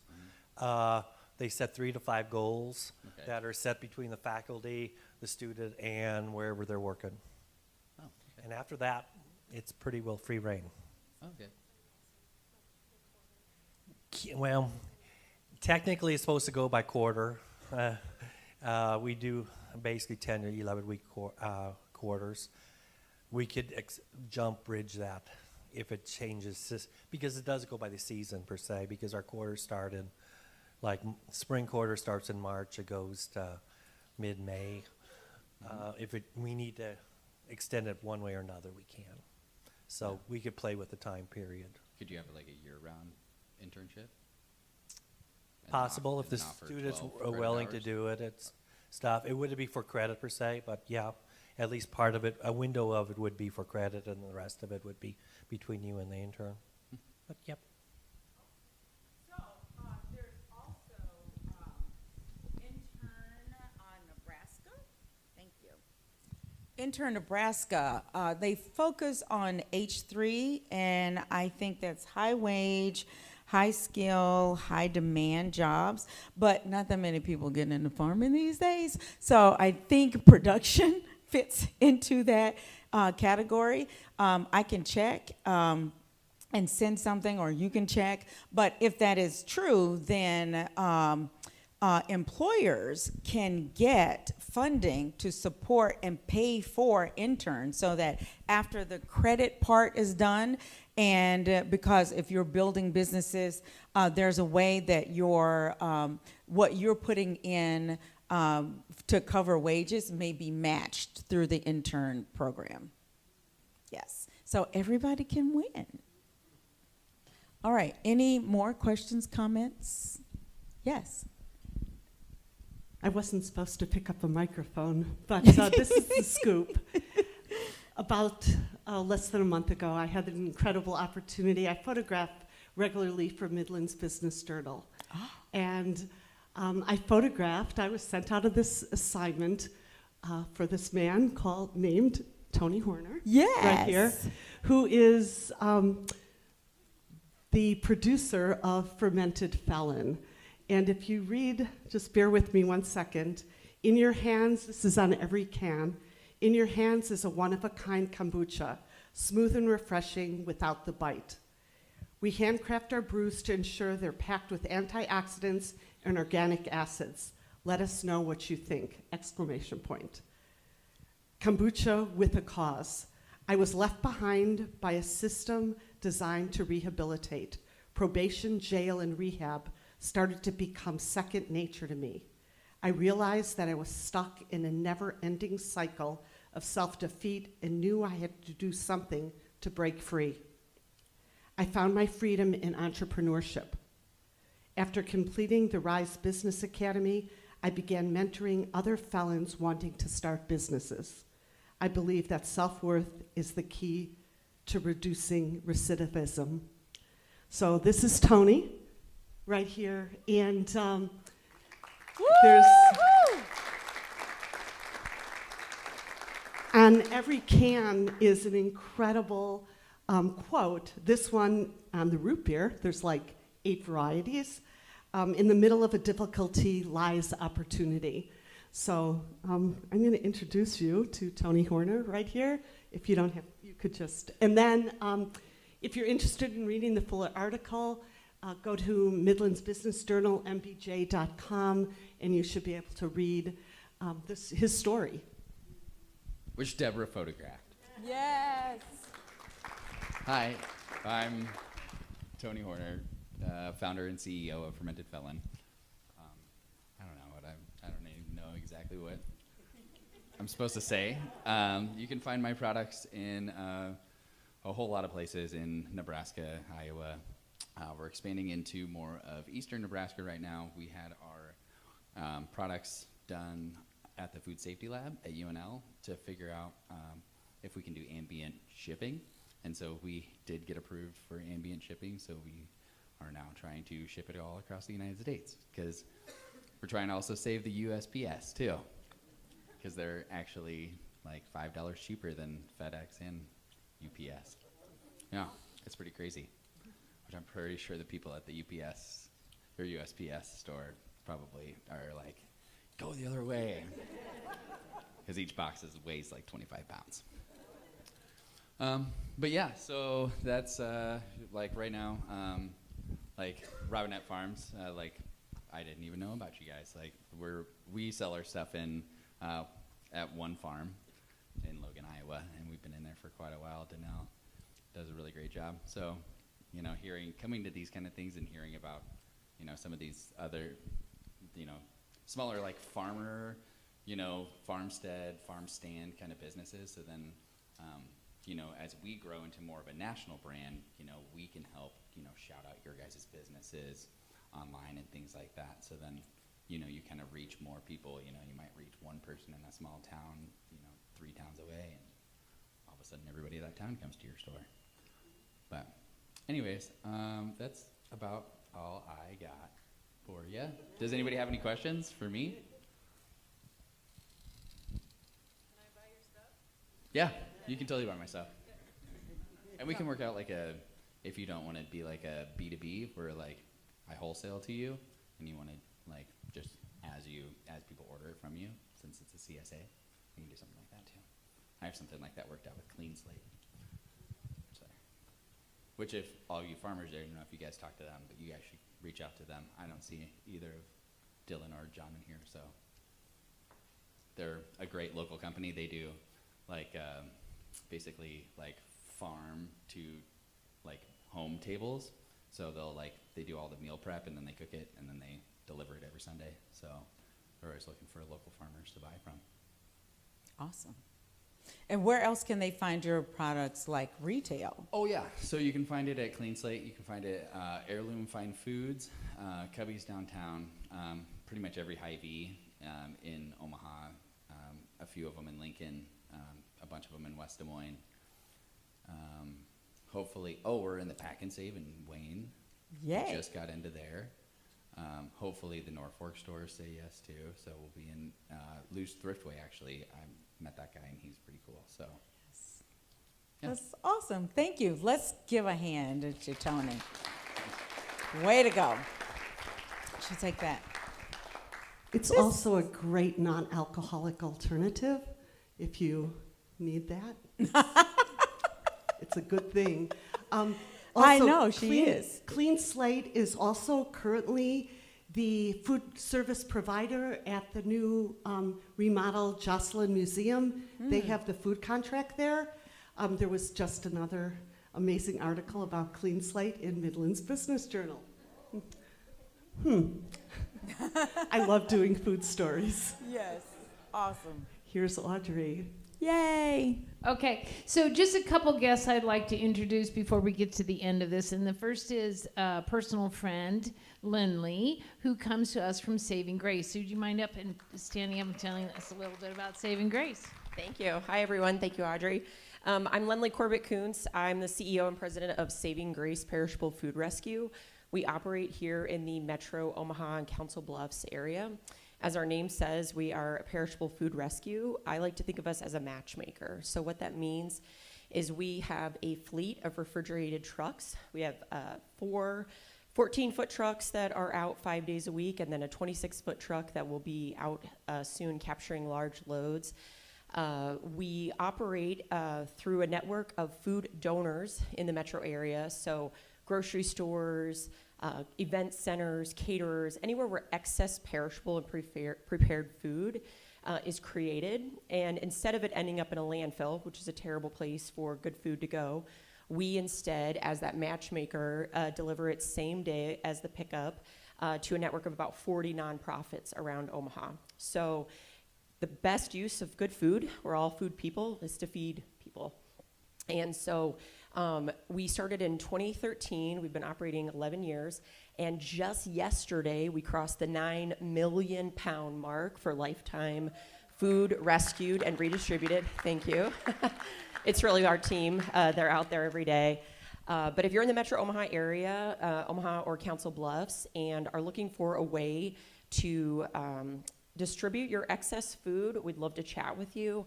As I said, that network of 40 nonprofits is serving some of our most vulnerable community members, and that high quality, nutritious food that they're able to receive through our partner organizations makes a big difference in the investment for their health. And of course, the environmental impact, because of the way that we are able to keep that food out of the landfills, decreases the gases that are produced while that's decomposing. And so we think of it, as a way to nourish people and nurture the planet at the same time. So I'm here if we can chat. I've got some cards too, but do really appreciate Audrey for organizing tonight. It's been such a lovely event. Thanks to Audrey for that and for the connections. I've been taking notes too, just on a personal note. Some wonderful things to look up, and it's a pleasure to be with you guys to help support good food in our community. Thank you. Thanks, Lindley. All right, Nancy, any other questions for Nancy Williams? No, let's give her a hand. Nicely done today, Nancy.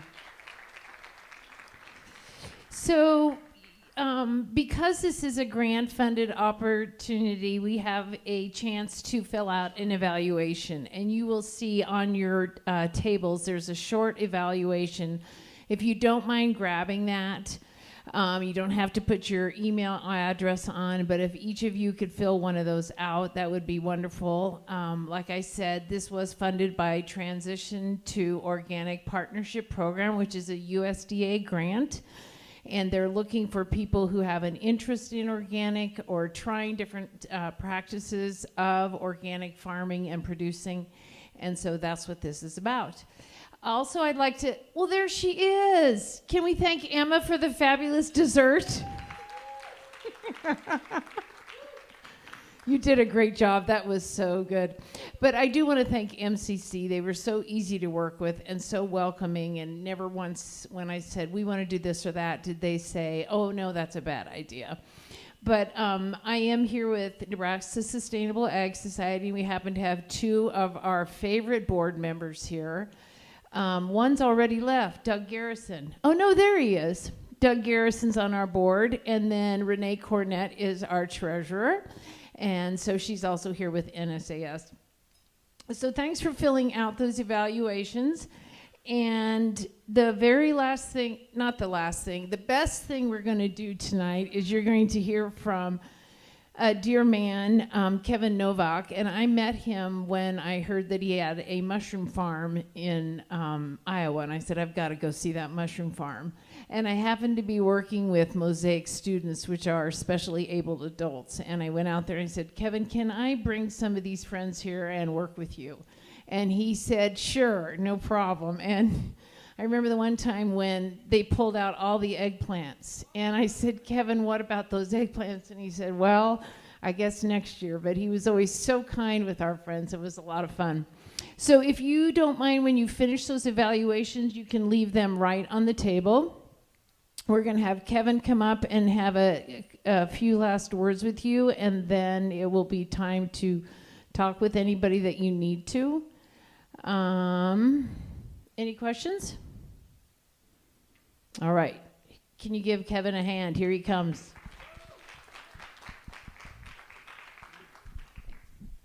Well, thank you, Audrey, for that introduction.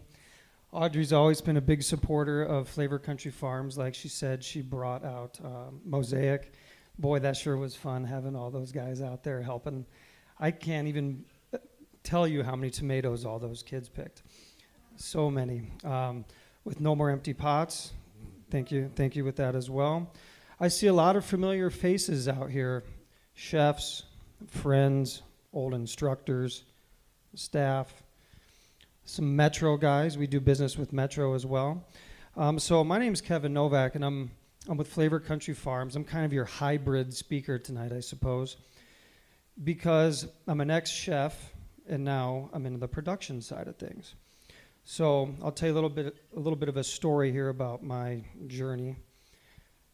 Out of high school, went to Chicago, graduated from culinary school up there, was in the industry for about 15 years, moved back to Omaha, and decided I didn't really want to do that anymore, and that I wanted to start getting into the production side.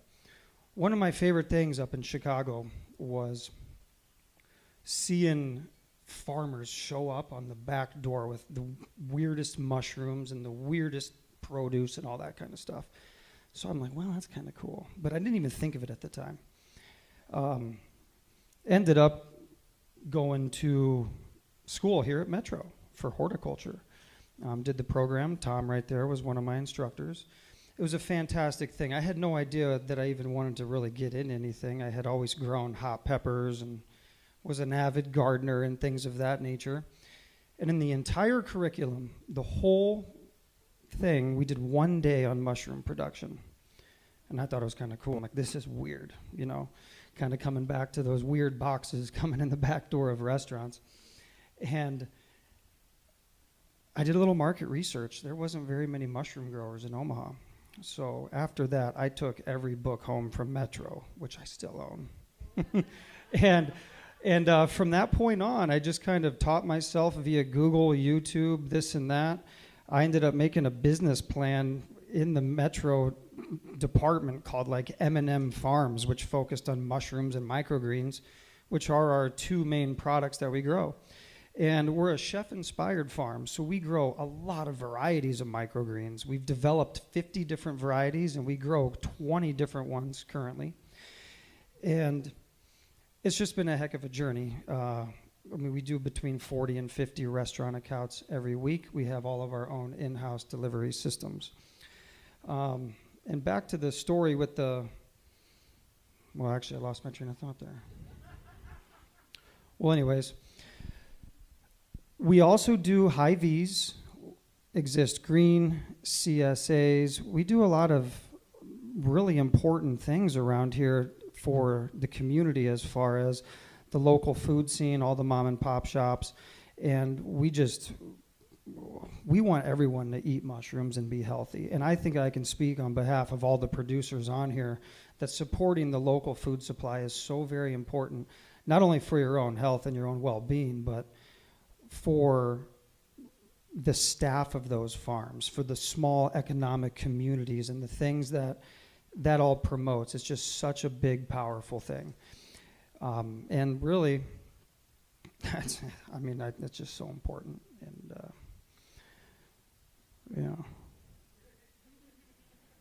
well, I don't know. I think that's probably all about I have to say. 2 questions. 2 questions.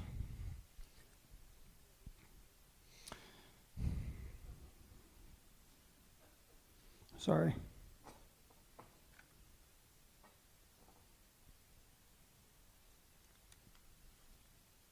Okay. Here's the 2 questions, everybody. Who met someone tonight who inspired you to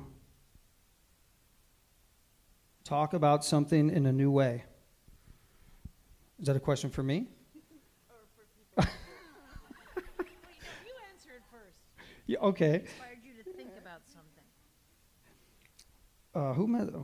Who inspired me to think about something? Boy, there's a lot of people here.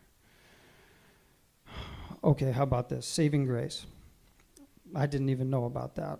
That is awesome. Fantastic.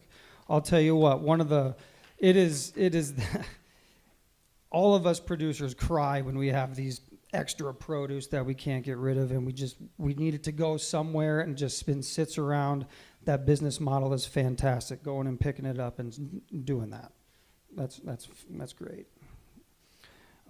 Who will sorry, this is in cursive. Who will commit to Exploring new ideas or methods. Who will commit to exploring new ideas and methods? I mean, I will, for sure. You know, we're always ever expanding all of our methods and all of the fun stuff we do. Okay, you know, on top of that's perfect. So on top of the gourmet mushroom line and specialty mushroom line that we're doing, we're getting into the medicinal side of mushrooms now.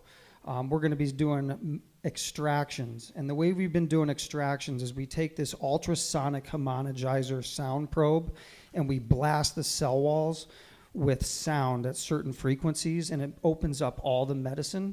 And then from there, it's awesome. So that new line is going to be coming out at the end of this year or the beginning of next year, and we're starting out with lion's mane mushrooms. You guys know about those? Those are awesome. They are mushrooms that help your brain. They're the most studied mushroom on the planet currently. They help prevent neurodegenerative disease. They're like task management. I mean, that's awesome. So if you guys haven't figured that out, you probably should. And you can check us out on our website for when we drop that line. Okay, that's enough about that. Sorry there, I got a little carried away. Okay, so should I repeat the cursive questions to everybody? All right. Well, I guess that should do it. Let's give a big round of applause for the Nebraska Sustainable Society and Audrey, Metro Community College alumni. Love it. And thank you all for coming. Have a good one.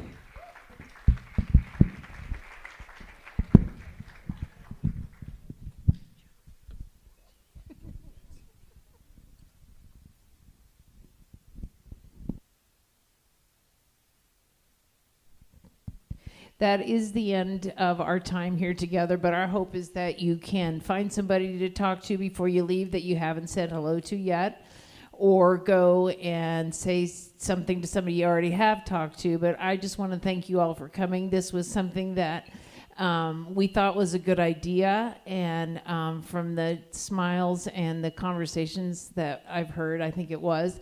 And here is the young man that's responsible for this, Brian O'Malley and his friends.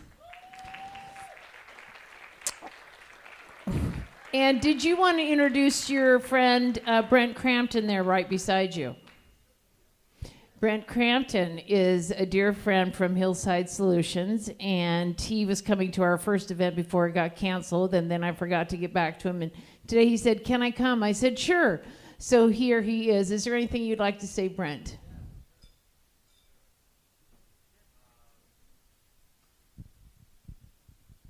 So I'm with Hillside Solutions and Soil Dynamics, and so if you saw the circular food system displayed tonight, the link that we play in that is like the waste part. So once you are done with it and you can't donate it, you can compost it.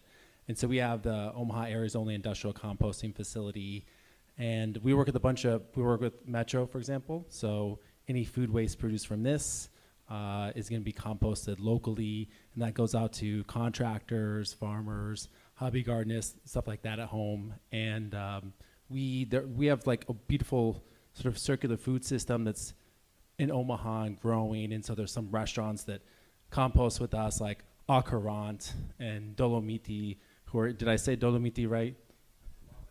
Dolomiti. And so they they compost their food waste with us, and then some of our finished compost goes out to different gardens around Omaha and producers, and some of them use that to make the next batch, and then goes to the restaurant, and this beautiful on and on system that is going on. So anyways, if anyone who is if you produce trash, if you pay someone to haul away your trash, like technically you can hire Hillside to do that, because we do normal trash pickup, but we also have really incredible recycling systems, composting systems, and education to like help people figure that out and get it implemented. So thank you for giving me a plug.